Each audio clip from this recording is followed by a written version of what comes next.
what's been going on today. What has not been going on today? A celebration of the 25th anniversary of the publication of my book, Standing Again at Sinai, but it was much more than that. Over 30 speakers, teachers, dancers, artists, writers. Celebrating how far we've come as a feminist movement to find equal opportunity and access points for women in Judaism. Within the text itself and the tradition itself, there is the call for fairness, for justice, for inclusion. As women, we can still feel very connected to certain institutions, to our culture, to our religion, and still hold on to our feminine values as well. Because so much has changed, we sometimes don't raise that conversation anymore. We think the work is done, and the work is not done. We have to really ask ourselves, how much do we need permission, and how much do we need to simply take? When we include more voices and more perspectives, we change the perspective, we change Judaism altogether. For men of my generation, the feminization of Judaism was an important gift. Matzah eating, chutzpah having, non-cheaping, non-conspiracizing, always questioning, hip-hop listening, Torah scroll reading, all people loving, pride-filled Jewish girl.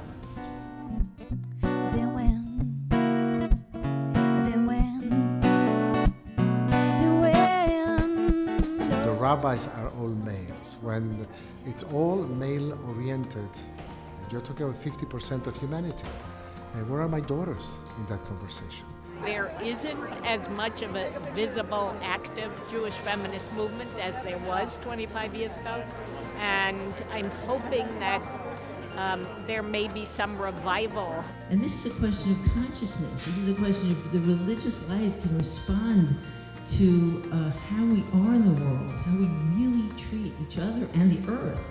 I found I had Judaism modeled to me as a child all the time, how to parent Jewishly, but I didn't know, parenting feminism for me is totally new. So that's really what I focus on. To find a way to integrate more effectively conversations about feminism, not merely as an ideology, but as a set of family choices. What I still want to see is change in the Jewish religious tradition, and really what comes to our minds when we think of Torah, whose words are included in Torah.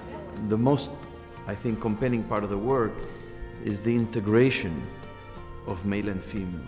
When it's not about dominance, but it's about respect, it's about celebrating, it's about unity within the difference.